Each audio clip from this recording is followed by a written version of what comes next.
Chapter 6. We were in the private retreat. The room was dark, silent, and felt like the final stage of a boss fight. Damien stood by the cold fireplace, his shadow huge and intimidating in the moonlight. "We are safe here, Leo. The alarms are set. Now we talk." His voice was low and devoid of the playful menace he usually used. It was pure, terrifying business. "I need the truth.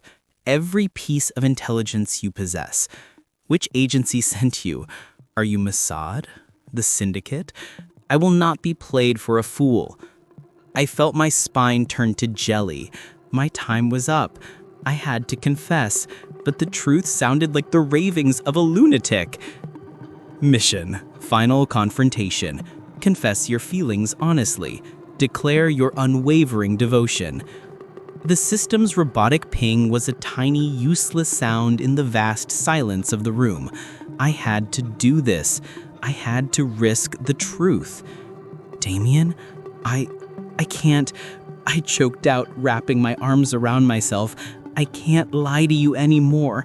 I'm not who you think I am. I'm not a weapon." His eyes narrowed. "Don't play games, Leo. The headbutt, the poison, the chaos at the gala. It was all too precise to be coincidence." It was coincidence, every single part of it. My voice broke. The guilt had been shoving down, the fear of him, the knowledge that I was deceiving a man who, in his own terrifying way, had been kind to me, finally overwhelmed me. Tears welled up.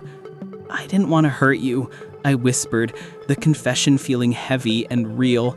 "I never did. I had to do it. It was for a mission, but not the one you think. I was trying to be good to you. I was trying to be your loving partner." I was hysterical now, pacing the floor. I swear, the bento was supposed to be a cute, romantic gesture. I made those heart-shaped things with sincerity, but I just suck at it. I suck at cooking, I suck at flirting, I suck at taking care of people. I'm just a normal, clumsy guy who can't do any of this romance stuff right. I collapsed on the sofa, covering my face, sobbing into my hands. "I'm sorry.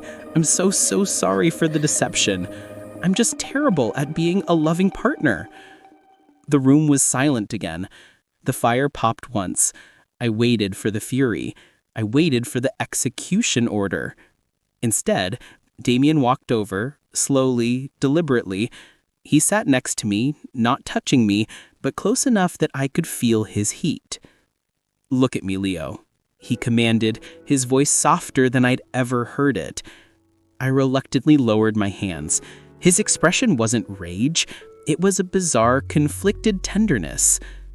"I know you're terrible," he said, and I braced myself for the insult. "You nearly killed me 3 times. You broke my property. You look like you're about to faint every time I get close.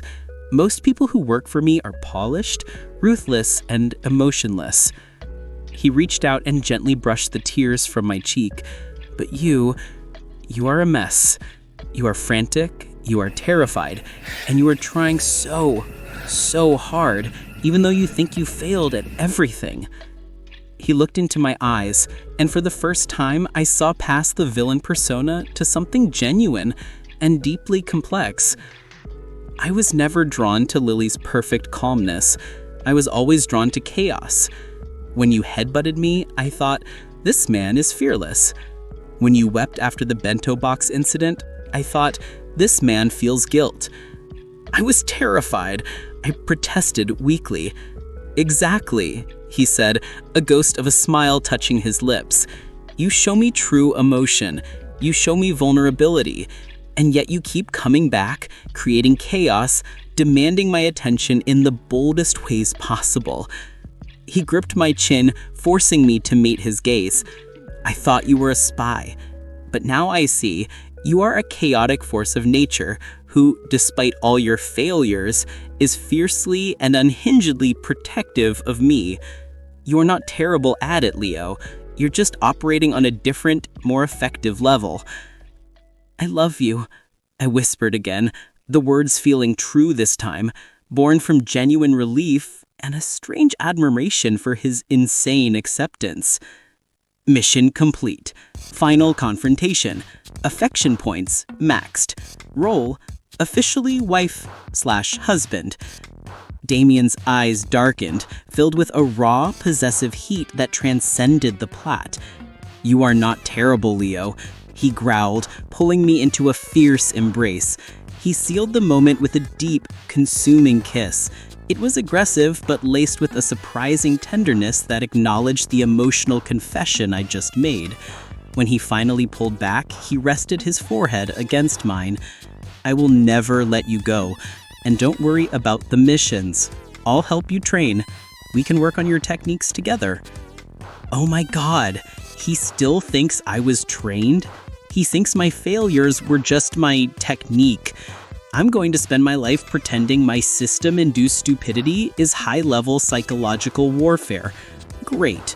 Just great. He scooped me up, standing. But first, we celebrate. Celebrate what? He grinned that terrifying, handsome, now infatuated grin. "The end of your mission and the beginning of ours, my lethal wife." The end.